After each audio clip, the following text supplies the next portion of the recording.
Good morning, students. Myself, Mr. Karthik K. Patel, lecturer in Electrical Engineering Department, VPMP Polytechnic. Subject name is AC Circuit. Unit 5, Power in a AC Circuit. Topic name is Power Factor Improvement and Measurement of the Power.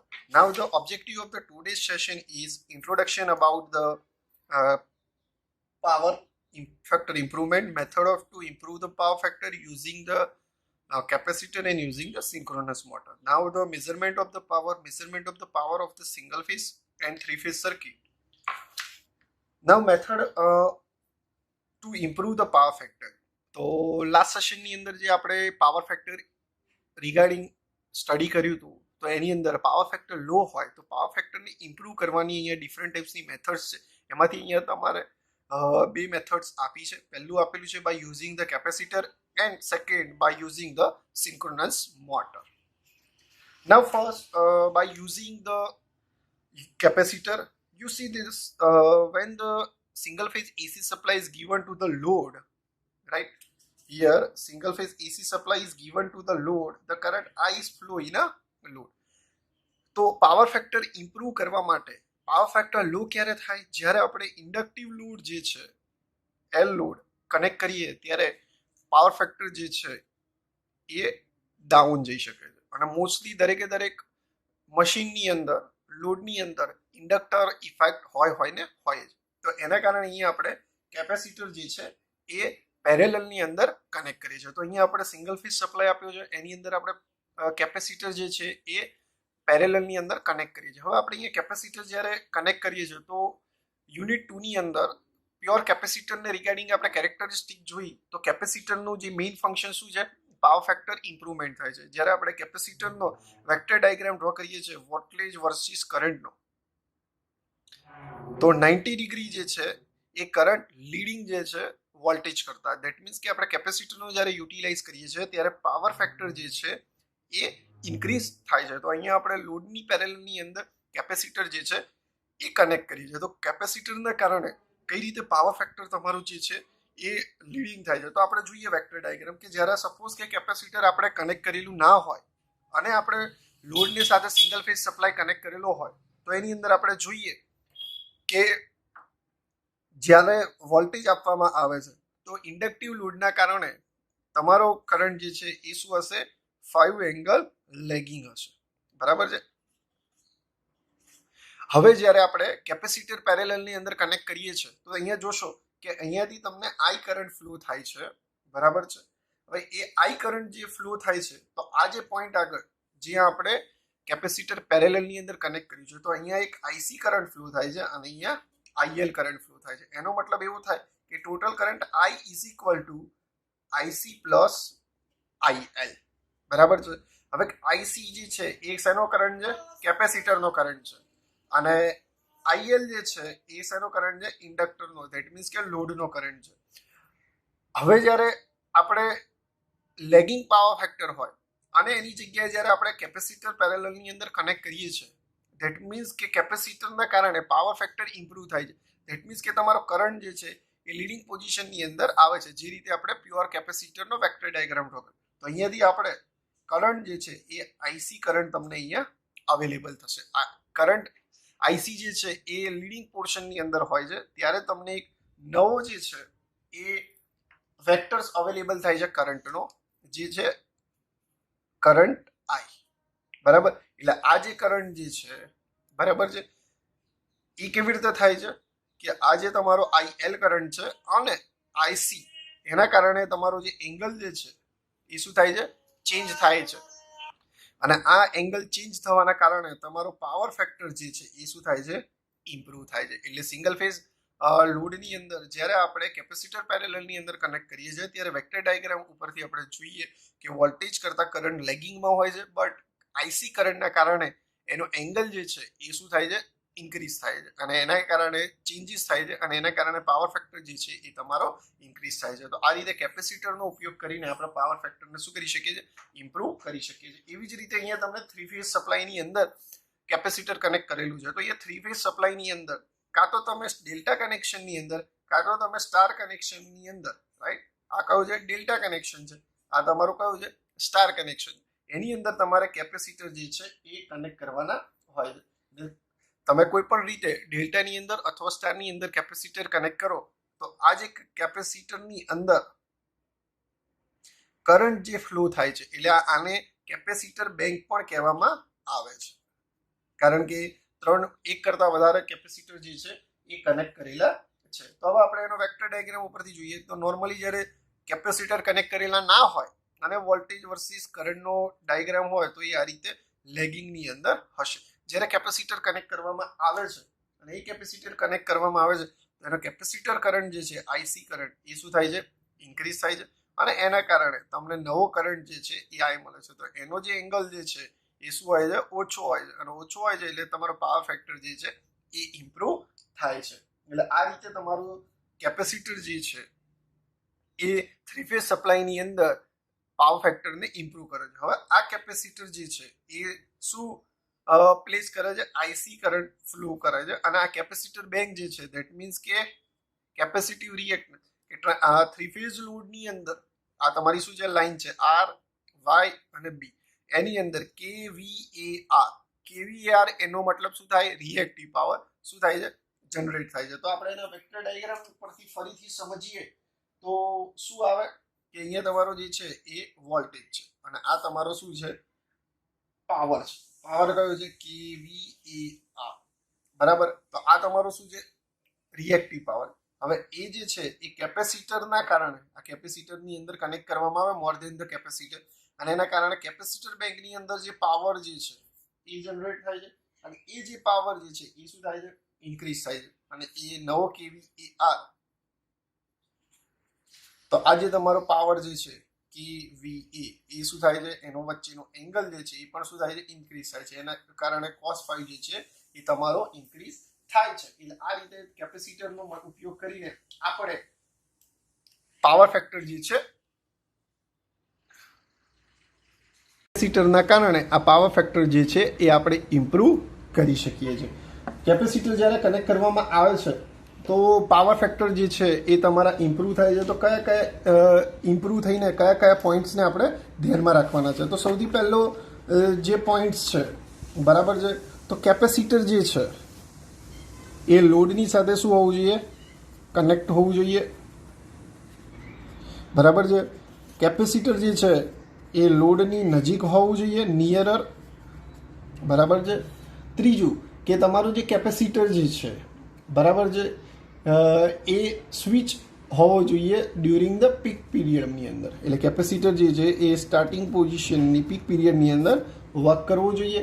એની સાથે તમારો જે capacitor જે છે એ minimum 1 time પીરિયડની અંદર 1 મિનિટની અંદર એ switching mode જે છે એ ઓફ પણ કરી શકે એવો હોવો જોઈએ. એટલે કેપેસિટર જે છે એ ડિસ્ચાર્જ કરવાની અંદર ટાઈમ લે છે, બરાબર છે. તો એના કારણે તમારો કેપેસિટર ડિસ્ચાર્જ થવાની શક્યતાઓ વધારે હોય છે, બરાબર છે. એટલે કેપેસિટર જે છે એ જ્યારે સિસ્ટમ ક્લોઝ થાય, તમારો લોડ જે છે એ ક્લોઝ થઈ જાય, ધેટ મીન્સ કે ઓફ થઈ જાય, ત્યારે તમારે કેપેસિટર જે છે એને ડિસ્ચાર્જ કરવું ઇમ્પોર્ટન્ટ છે. જો તમે ડિસ્ચાર્જ નહીં કરો તો કેપેસિટરની જે લાઈફ છે એ શું થાય છે, ડેમેજ થાય છે. એટલે ખાસ તમારે કેપેસિટર જ્યારે કનેક્ટ કરીએ છીએ પેરેલલની અંદર તો એનું મેઇન જે છે એ ડિસ્ચાર્જ પ્રોસેસ છે. ડિસ્ચાર્જ પ્રોસેસ કરીએ તો જ કેપેસિટરની લાઈફ જે છે એ ઇન્ક્રીઝ થઈ શકે. નાઉ ધ નેક્સ્ટ પોઈન્ટ જે છે એ સિન્ક્રોનસ મોટર છે. હવે સિન્ક્રોનસ મોટર જે છે એનું આપણે ફંક્શન જોઈએ તો સિન્ક્રોનસ મોટર જે છે એ 1500 આરપીએમ ફરે છે, બરાબર છે. 1500 આરપીએમ ફરે છે. તો સિન્ક્રોનસ મોટરનો ઉપયોગ આપણે શું કરીએ છીએ, પાવર ફેક્ટરને ઇમ્પ્રુવમેન્ટ કરવા, ધેટ મીન્સ કે cos phi ને ઇમ્પ્રુવમેન્ટ કરવા સિન્ક્રોનસ મોટરનો ઉપયોગ કરવામાં આવે છે. હવે સિન્ક્રોનસ મોટર જે છે એ મિકેનિકલ પાવર પ્રોડક્શન કરે, ઇલેક્ટ્રિકલ સપ્લાયમાંથી મિકેનિકલ સપ્લાય પાવર જે છે એ પ્રોડ્યુસ કરે. પણ જ્યારે આપણે પાવર ફેક્ટર ઇમ્પ્રૂવ કરવાનો હોય ત્યારે આપણે સપ્લાયની જોડે આ જે સપ્લાય છે અને અહીંયા થ્રી ફેઝ લોડ કનેક્ટ કર્યો એની પેરેલલની અંદર આપણે સિન્ક્રોનસ મોટરને કનેક્ટ કરવાની. હવે સિન્ક્રોનસ મોટરને મિકેનિકલ લોડ જે છે એ કનેક્ટ કરવાનો નથી. Do not connect the mechanical power જે છે એ કનેક્ટ કરવાનો નથી. એટલે મિકેનિકલ સિન્ક્રોનસ મોટર જે છે એ મિકેનિકલ પાવર આપણે કનેક્ટ કરીશું નહીં. તો એના કારણે સિન્ક્રોનસ મોટર જે છે એ સિન્ક્રોનસ કન્ડેન્સર તરીકે વર્ક કરશે. એ ખાસ યાદ રાખવાનું. એટલે ઘણી બધી વખત એક્ઝામની અંદર એવું પૂછાય કે explain the power factor improve method by using the synchronous condenser. તો સિન્ક્રોનસ કન્ડેન્સર એ જ સિન્ક્રોનસ મોટર છે. એટલે જ્યારે મિકેનિકલ પાવર આપણે આની જોડે કનેક્ટ કરીએ નહીં, રાઈટ, મોટરની સાથે કોઈ મિકેનિકલ લોડ કનેક્ટ કરીએ નહીં, ત્યારે જે સિન્ક્રોનસ મોટર છે એને સિન્ક્રોનસ કન્ડેન્સર કહેવામાં આવે છે. અને પાવર ફેક્ટર જે છે એ આપણે કઈ રીતે ઇમ્પ્રૂવ કરીએ છીએ? કારણ કે સિન્ક્રોનસ મોટર છે. સિન્ક્રોનસ મોટરને આપણે શું આપવાનું હોય છે? એક્સ્ટ્રા એક્સાઇટેશન આપવાનું હોય છે. બરાબર છે? આપણે શું આપવાનું હોય છે? એક્સ્ટ્રા એક્સાઇટેશન આપવાનું હોય છે. અને એ એક્સાઇટેશન આપણે સિન્ક્રોનસ મોટરને આપીએ એના કારણે પાવર ફેક્ટર જે છે એ શું થાય છે? ઇમ્પ્રૂવ થાય. તો અહીંયા આપણે એના વેક્ટર ડાયાગ્રામ ઉપરથી આપણે સમજીએ તો વેક્ટર ડાયાગ્રામની અંદર આપણને બતાવવામાં આવ્યું છે કે આ તમારો જે છે આ જે એ શું છે? વોલ્ટેજ છે. અને એની સાથે બરાબર એની સાથે આ જે છે મેં જે રેડ લાઇન કરી છે, બરાબર છે, એ તમારો એંગલ શું છે? પાવર ફેક્ટરનો પાવર છે, રાઈટ. જે આપણે સપ્લાય આઈ અહીંયા જે ફ્લો થાય છે અને એનો લોડ અને એનો પાવર એ બંને વચ્ચેનો એંગલ છે, ત્યારે શું છે? લેગિંગ છે. જ્યારે આપણે સિન્ક્રોનસ મોટર જે છે એ કનેક્ટ કરીએ છીએ અને સિન્ક્રોનસ મોટરના કનેક્શનની સાથે એક્સાઇટેશન આપણે આપીએ છીએ અને એ એક્સાઇટેશનના કારણે, બરાબર, એ એક્સાઇટેશનના કારણે તમારો પાવર જે છે એ સિન્ક્રોનસ મોટર જે છે એની અંદર આપણે ઇલેક્ટ્રિસિટી આપીશું એટલે અહીંયા કરંટ આઈ જે છે એ ફ્લો થશે. આના કારણે તમારો જે પાવર આની અંદર યુટિલાઇઝ થાય છે, બરાબર છે, એને આપણે સપોઝ કે અહીંયા આ જે વોલ્ટેજ વર્સિસ લોડનો પાવર એને આપણે Q1 નામ આપ્યું, બરાબર. આ જે છે એ Q1 છે. તો આ સિન્ક્રોનસ મોટરનો પાવર જે છે એને આપણે Q2 નામ આપ્યું. એ જે છે સિન્ક્રોનસ મોટર ખાલી લોડ વગર ફરે છે, એના કારણે પાવર જે છે એ શું થાય છે? ઇમ્પ્રૂવ થાય છે. બરાબર છે? પાવર તમારો શું થાય છે? ઇમ્પ્રૂવ થાય છે. એટલે તમારો આગળ વધે છે. તો ફાઇનલ જે ટોટલ પાવર કયો આવે? આ આવે, જેને કહેવાય Q, ટોટલ Q પાવર. એનો તમે એંગલ જોશો તો આના એંગલ કરતાં આ એંગલ શું થઈ ગયો? ઘટી ગયો. અને આ એંગલ ઘટી ગયો એટલે તમારો પાવર ફેક્ટર જે છે એ શું થશે? ઇન્ક્રીઝ થશે. એટલે સિન્ક્રોનસ કન્ડેન્સર અથવા સિન્ક્રોનસ મોટર પણ કહી શકાય, એનો યુટિલાઇઝ કરવામાં આવે છે, ત્યારે તમારો પાવર ફેક્ટર આ રીતે ઇમ્પ્રૂવ થાય છે. એટલે સિન્ક્રોનસ કન્ડેન્સર જે છે એ ઉપયોગમાં આપણે લઈએ જે બે મેથડો છે, સિન્ક્રોનસ મોટર અને કેપેસિટર અને સિન્ક્રોનસ મોટર. તો કેપેસિટર જ્યારે યુઝ કરીએ તો કેપેસિટરની કોસ્ટ શું છે? Very less. એટલે તમે ઇઝીલી એને પરચેસ કરી શકો. પણ સિન્ક્રોનસ મોટર છે એની કોસ્ટ જે છે, ઇનિશિયલ કોસ્ટ એ હાયર હોય છે. એના કારણે આપણે આ જે મેથડ્સ જે છે એ હાઈ મશીન્સ હોય એની એક્રોસ યુઝ કરવાના હોય તો જ આપણે આ પ્લેસ કરી શકીએ. સિન્ક્રોનસ મોટરની અંદર આપણે અહીંયા શું આપીએ છીએ? એક્સાઇટેશન આપીએ. એક્સાઇટેશન આપીએ એટલે દેટ મીન્સ કે ડીસી સપ્લાય આપે છે. તો ડીસી સપ્લાય પણ વધારાનો રિક્વાયરમેન્ટ રહે છે. તો એના માટે ડીસી સપ્લાય દેટ મીન્સ કે રેક્ટિફાયર યુનિટની પણ અહીંયા રિક્વાયરમેન્ટ આવે છે. જ્યારે કેપેસિટરની અંદર એવી કોઈ ડીસી સપ્લાય માટેની રિક્વાયરમેન્ટ આવતી નથી. એટલે બંને જે મેથડ્સ છે એ બંને સારામાં સારી જ મેથડ્સ છે. પછી કેપેસિટર મેથડ જે છે એ ચીપર મેથડ છે. આ સિન્ક્રોનસ મોટર જે છે એ થોડી કોસ્ટલીયર મેથડ છે. એટલે આ રીતે પાવર ફેક્ટર ઇમ્પ્રૂવ જે છે બે મેથડથી આપણે કરીએ છીએ. નેક્સ્ટ જે પોર્શન આપેલો છે topic A measurement of the power in a single phase circuit, જે ઓલરેડી આપણે પ્રેક્ટિકલ સેશનની અંદર પણ ચાલે છે કે સિંગલ ફેઝ સપ્લાયનો પાવર મેઝર કરવા માટે. હવે સિંગલ ફેઝ સપ્લાય જે છે એ સિંગલ ફેઝ સપ્લાયનો પાવર મેઝર કરવો હોય દેટ મીન્સ કે P, એટલે આપણે એને શું કહીએ છીએ? વોટ. આનો યુનિટ શું છે? વોટ છે. અને પીનું ઇક્વેશન શું છે? V into I. વોલ્ટેજ અને કરંટનું મલ્ટિપ્લિકેશન જે છે એ તમારો શું છે? પાવર છે. તો પાવરને મેઝર કરવા માટે જે મીટર વપરાય છે એને શું કહેવામાં આવે છે? Watt meter. બરાબર છે? આ વોટ મીટરનો સિમ્બોલ છે જેના 4 પોઈન્ટ હોય છે: M point, L point, C point, V point. Voltage જે છે એ પેરેલલમાં મેઝર થાય એટલે આ જે છે એને આપણે PC કોઇલ કહીએ છીએ. જે C અને V આગળ વોલ્ટેજ મેઝર થાય છે. અને I જે છે દેટ મીન્સ કે કરંટ એ હંમેશા સિરીઝમાં મેઝર થાય એટલે ઉપર જે M અને L પોઈન્ટ છે એને આપણે કરંટ કોઇલ કહીએ છીએ. કરંટ કોઇલ અને પ્રેશર કોઇલ આ એમ અને એલ જે છે એ કરંટ મેઝર કરે, સી અને વી જે છે એ વોલ્ટેજ મેઝર કરે, આ કરંટ મેઝર કરે અને એના મલ્ટિપ્લિકેશનની અંદર આખું જે આ મીટર છે એ તમને પાવર મેઝર કરીને બતાવે. તો ડિફરન્ટ ટાઈપ્સની જે મેથડ્સ છે કે વોટમીટરનું કનેક્શન સિંગલ ફેઝની અંદર કઈ રીતે થાય, થ્રી ફેઝની અંદર કઈ રીતે થાય, તો એના માટેની અહીંયા મેથડો આપેલી છે. તો અહીંયા આપણે જોઈએ કે measurement of the single phase supply, કે અહીંયા તમારો એસી સપ્લાય આવે, એસી સપ્લાય અને આ તમારો લોડ છે, બરાબર છે. તો લોડની સાથે અહીંયા તમે જોશો કે વોટમીટર કનેક્ટ કરેલું છે કે ફેઝમાંથી જે સપ્લાય આવે એ એમ પોઈન્ટ ઉપર આવે, એલ જે છે એ ક્યાં જાય, લોડમાં જાય. અહીંયા એમ અને સી પોઈન્ટ જે છે એ શોર્ટ કરવાના થાય, સી અને વી પોઈન્ટ જે છે ઇન્ટરનલી કનેક્ટ હોય અને વી પોઈન્ટ જે છે એ પાછું ક્યાં જાય છે, ન્યુટ્રલ પોઈન્ટની અંદર જાય. એટલે આ રીતે સિંગલ ફેઝ સર્કિટની અંદર આ રીતે વોટમીટર જે છે એ કનેક્ટ કરવામાં આવે છે. એવી જ રીતે હવે થ્રી ફેઝ સિસ્ટમ, કે થ્રી ફેઝ સિસ્ટમની અંદર આપણે અહીંયા 3 લાઈન છે આર, વાય અને બી, અને એના કારણે અહીંયા આપણે ઇન્ડિવિજ્યુઅલ 3 વોટમીટર જે છે એ પ્લેસ કરીએ છીએ. Wattmeter 1, wattmeter 2, wattmeter 3.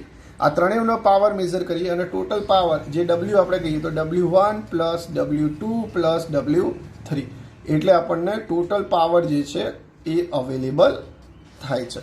કે જેમાં આપણે જે નીચેનો પોઈન્ટ છે આ એમ અને સી અને વી પોઈન્ટ, તો વી પોઈન્ટ જે છે એ દરેકના એક જ જગ્યાએ ભેગા કરવામાં આવે છે. એટલે અહીંયાથી પણ આવે છે, અહીંયાથી પણ જે આવે છે એક જ જગ્યાએ ભેગા કરવામાં આવે છે. અને એની અંદર અહીંયા તમે જોશો કે વાય પોઈન્ટ જે છે, વાય લાઈન છે, એની અંદર આપણે અહીંયા કનેક્શન કરવામાં આવે છે. એટલે આ રીતે તમારો સિસ્ટમ જે છે એ વર્ક કરે છે. હવે આપણે અહીંયા જોઈએ કે અહીંયા આપણે 3 વોટમીટરનો યુટિલાઇઝ કરે, તો પણ આપણે વોટમીટર વધારે નહીં પણ આપણા કનેક્શન ઓછા કરવા હોય તો 2 વોટમીટરનો યુટિલાઇઝ કરીને પણ કઈ રીતે થ્રી ફેઝ સપ્લાય જે છે એક યુટિલાઇઝ થાય. તો અહીંયા તમે જોશો કે 2 વોટમીટરનો યુટિલાઇઝ, વોટમીટર 1 અને વોટમીટર 2નો યુટિલાઇઝ કરીને પણ થ્રી ફેઝ પાવર મેઝર કરી શકાય છે, કે જેની અંદર W is equal to W1 plus W2. તો આ જે છે એ આપણે જોઈએ કે આ જે સિસ્ટમ જે તમે ઓલરેડી EI સબ્જેક્ટની અંદર પણ સ્ટડી કરશો, જેની અંદર આપણે જોઈએ કે W વોટ છે તેની આ એમ, એલ, સી અને વી પોઈન્ટ છે. તો વી પોઈન્ટ જે છે એ વાય સાથે કનેક્ટ કરવાનો છે અને આનો બીનો પણ વી પોઈન્ટ જે છે એ પણ આપણે વાય સાથે કનેક્ટ કરીએ છીએ. એટલે આ રીતે તમે વોટમીટરનો યુટિલાઇઝ કરીને, બરાબર છે, આ રીતે 2 વોટમીટરનો યુટિલાઇઝ કરીને પણ પાવર જે છે એ મેઝર કરી શકો છો. તો આજના સેશનની અંદર આપણે કયા કયા પોઈન્ટ ડિસ્કસ કર્યા? Introduction about the power, power factor improve કરવાની 2 મેથડ હોય, કેપેસિટર મેથડ, સિન્ક્રોનસ મેથડ, અને પાવર મેઝરમેન્ટ કરવાની 3 મેથડો જે છે એ આપણે સ્ટડી કરી. સિંગલ ફેઝ સપ્લાય માટે અને થ્રી ફેઝ સપ્લાય માટે. થ્રી ફેઝ સપ્લાયની અંદર 2 મેથડો, એક તો 3 વોટમીટરનો યુઝ કરી અને સેકન્ડ 2 વોટમીટરનો યુઝ કરીને પ્લેસ થાય છે. એક્ઝામની અંદર પૂછાય તો આ મોસ્ટ ટાઈમ બી ક્વેશ્ચન છે, પાવર ફેક્ટર ઇમ્પ્રૂવ મેથડ. અને આની અંદર પણ 2 માર્ક્સ યા 3 માર્ક્સની કોઈ થિયરી પૂછાવાની શક્યતાઓ છે. એટલે આ રીતે તમારો યુનિટ 5નું આ લાસ્ટ સેશન છે. Thank you very much for joining a session. Have a nice day.